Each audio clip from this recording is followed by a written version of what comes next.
ሰላም ከመይ ኣለኹም ክቡራት ተኸታተልትና ናብዚ ቻናል እንኳዕ ብድሓን መጻኹም። ሰላም ከመይ ኣለኹም ክቡራት ተኸታተልትና ንሎሚ እውን ከምቲ ልሙድ ሓድሽ ሓበሬታ ኢና ሒዝናልኩም ቀሪብና ዘለና ኣብዚ ሓፂር ግዜ እንዳሰማዕናይ ከም ዝቐንና ሓፍትና ስነ ጥበባዊት ሜሮን ሃይለ ምስ ሓደ ሰናይ ዝበሃል ኣብ ኖርዌይ ዝነብር ወዲ ተመርዕያ ናይ ጓላ ናይ ጥምቀት ስነ ስርዓት እውን ኣሕሊፋ ነይራ እያ። ግን ድማ ብዙሓት ሰባት እቲ ሰናይ ዝበሃል ወዲ ኣብ ኖርዌይ ሓዳር ከም ዝነበሮን ምስ ሜሮን ሃይለ ድማ ብጣዕሚ ጨቃጨቁን ይበኣሱን ከም ዝነበሩ እቲ ጠንቂ መባእሲኦም ድማ እቲ ኣብ ኖርዌይ ዘሎ ሓዳር ከም ዝኾነ እዮም ዝዛረቡ።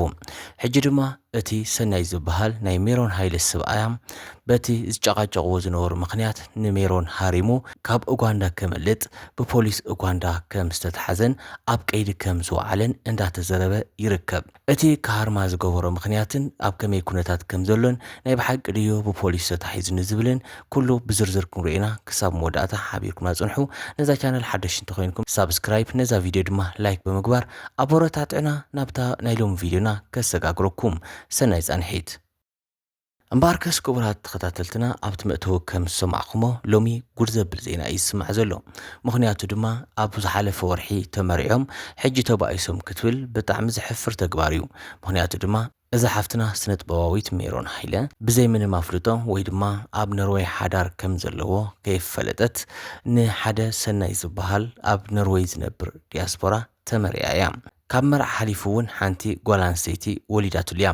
ኣብዚ ናይ ጥምቀት ስነ ስርዓት ድማ ብስእሊ ዝተዓጀበ እዩ ነይሩ። እቲ ናይ ጥምቀት ስእሊ ድማ ኣብ ማሕበራዊ ሚድያ ክዝርጋሕ ቀኒ እዩ። ነዚ ዝረኣየት እታ ኣብ ኖርዌይ ትነብር ሰበይቱ ናይ ሰናይ ድማ ነቲ ቪድዮ ምስ ረኣየቶ ዓቢዳ በቃ ጨርቃ ደርብያ። ምክንያቱ ድማ ሰብኣያ ኣብ ኡጋንዳ ከይዱ ሓዳር ክገብር እዩ ዝብል ሓሳብ ኣይነበራን። ምክንያቱ ድማ ናብ ኣፍሪካ ክመላለስ ከሎ ወይ ድማ ናብ ኡጋንዳ ክመላለስ ከሎ ትካል ኣለኒ ኢንቨስትመንት የሰርሕ ዘለኹ እምበር ካልእ ምንም ኢልዋ ይፈልጥን። ምክንያቱ ድማ ንሱ ምስ ስነ ጥበባዊት ሜሮን ሃይለ ኣብ ሓያል ፍቅሪ ወዲኡ ነይሩ። ለይትን ቀትርን እንዳተመላለሰ ናብ ኡጋንዳ መዕረፊ ይገብር። ኣብ ኡጋንዳ ድማ ምስ ሜሮን ሃይለ ጽቡቕ ግዜ እንዳሕለፈ ቀኒዩ ድሕሪ ሰሙን ድማ ናብ ኖርዌይ ይምለስ ነይሩ። እዚ ኩነታት እዚ እንዳተደጋገመ እንትመጽእ እታ ኣብ ኖርዌይ ዘላ ሰበይቲ ግን ናይ ስራሕ ጉዳይ እምበር ኣብ ከምዚ ኩነታት ጠርጢራታ ኣይትፈልጥን። ምክንያቱ ድማ እታ ናይ ኖርዌይ ሰበይቱ ንሰናይ ካብ ኣፍሪካ ዝወሰደቶ ንሳ እያ። ቅድሚ ፕሮሰስ ምውድኡ ናብ ኖርዌይ ኣብ ኡጋንዳ ከም ዝነበረ እውን ብዙሓት ይዛረቡ እዮም። ስለዚ ንዕኡ ንሰናይ ኣብ ኡጋንዳ ዝፈልጥዎ ሰባት እዮም እቲ ርክብ ናይ ሜሮንን ናይ ሰናይን ዝፈለጡ። ቀጥታ ድማ ናብ ሜሮን ስድራ ቤት ደው ኢሎም ጓልኹም ግደፍወልዋ ሓዳር ናይ ኣማታ ተፍርሰላ ዝብሉ ዘረባታት የብፅሕሎም ነይሮም። ስድራ ቤት ሜሮን ሃይለ ድማ ንጓሎም ግደፊ ጓልና ከምዚ ኣይግበርን እዩ፣ ናይ ኣማትኻ ሓዳር ኣፍሪስካ ናይ ባዕልካ ምህናፅ ጌጋ እዩ፣ ንዓኸ እውን ጽቡቕ ኣይገጥመክን እንዳበሉ ዋላ እኳ እንተመኸርዋ ንሳ ግን ኣብ ሓያል ፍቅሪ ወዲቓ ስለ ዝነበረት ክትሰምዖም ኣይከኣለትን። ነቲ ምኽሮም ሸለል ብማል ድማ ምስ ትወዲ ትቕጽል። ድሓር ግን ናብ ዘይተሓሰበ ጉዳይ ሃንደበታዊ ችግር ይገጥሞም። እዚ ኩሉ ችግር ክተምጽእ ዝኻለ ድማ እታ ናይ ጥምቀት ቪድዮ ኣብ ማሕበራዊ ሚድያ ምብታና እዩ ነይሩ። እታ ቪድዮ ኣብ ማሕበራዊ ሚድያ ምስ ተበተነት ቀጥታ ናብ ሰበይቲ ሰናይ ኣብ ኖርዌይ እትነብር እያ በፂሓ። እዛ ቪድዮ ምስ ተረኣየት ድማ ብጣዕሚ ንሰናይ ከቢድ ግዜ ክፍትን ጌራቶ እያ። ምክንያቱ ድማ ሰበይቱ ናብ ኡጋንዳ ደው ኢላ ንዓ ናብ ኖርዌይ ደልየካ ኣለኹ ምስ በለቶ ቀጥታ ገንዘበይ ክፈለኒ ክዳንካ ብፌስታል ሒዝካ ውፃእ እያ ኢላቶ።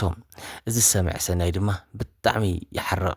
ምክንያቱ ድማ እቲ ገንዘቡን ግልበቱን ዘፍሰሰሉ ናይ ስነ ጥበባዊት ሜሮን ሃይለ ፍቅሪ ከንቱ ይተርፋሎ ማለት እዩ። ብፍላይ ድማ እቲ ናይ ገዝኡ ናይ ኖርዌይ ዘሎ ሓዳር ከንቱ ይተርፋሎ ማለት እዩ። በዚ ዝተበሳጨወ ሰናይ ድማ ናብ ኡጋንዳ ካምፓላ በሪሩ ምስ ስነ ጥበባዊት ሜሮን ሃይለ ክጨቃጨቅ ይጅምር። በዚ ድማ ነይሩ ካሃርማ ዝጀመረ እንደ ሃረማ ብዙሕ ግዜ ዋላ እኳ እንተጸንሐ ድሓር ግን ብጣዕሚ ዝኸበደ ፍጻመ ኣብ ልዕሊ ኣይፍጽም።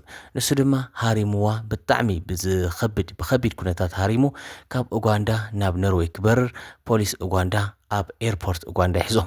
በዚ ምክንያት እዚ ድማ ኣብ ቀይዳ ውዒልዎ ማለት እዩ ምኽንያቱ ድማ ኣብ መወዳእታ ነታ ናይ ነርወይ ሰበይቱ ብሓብታም ዝኾነ ሰበይቲ ይመሪፁ ንሳ እውን ሓንቲ ቆልዓ ወሊዳትሉ እያ ስለዚ ብከምዚ ኩነታት እዩ እዚ ፍጻመታት ዝሓልፍ ዘሎ ሓፍትና ስነጥባዊት ሜሮን ሃይለ ሕጂ ኣብ ሆስፒታል ኣትያ ከም ዘላ ብዙሓት ይዛረቡ ኣለዉ ግን ድማ ቀሊል ጉድኣት ከም ዝበፅሓ እዩ ዝተሓበረና በቲ በለ በቲ ግን ናይ ሜሮን ሃይለ ፍቕሪ ኣብ ወርሒ ዝመልእ ካብ ጽቡቕ ሓዳር ጽቡቕ ናይ ጥምቀት ፕሮግራም ናብ ዝሓመቐ ኩነታት ተቐይሩሎ ማለት እዩ እዚ ድማ ብጣዕሚ ዝገርም እዩ እታ ናይ ነርወይ ሰበይቱ ንባዓታ መርገማ በፂሕሎ ማለት እዩ ስለዚ እቲ ሰብኣይ እንተኣኻ ኮንካ ኢሎም ፖሊስ እዋንዳ ምስ ሓተትዎ ኣነ በቃ ናብቲ ናይ ቀደም ዝነበረ ህይወተይ ክምለስ እየ ዝደሊ ምስ ሰበይተይ ምስ ደቀይ ጽቡቕ ሓዳር ክመርሕ እየ ዝደሊ እምበር ምስ ስነ ጥበባዊት ሜሮን ኣይደልን ምኽንያቱ ድማ ብዙሕ ገንዘብ በሊዓትኒ እያ ብዙሕ ገንዘብ ንካጥፍእ ገይራትኒ እያ ኣይደልን ክብል እዩ ተዛሪቡ ማለት እዩ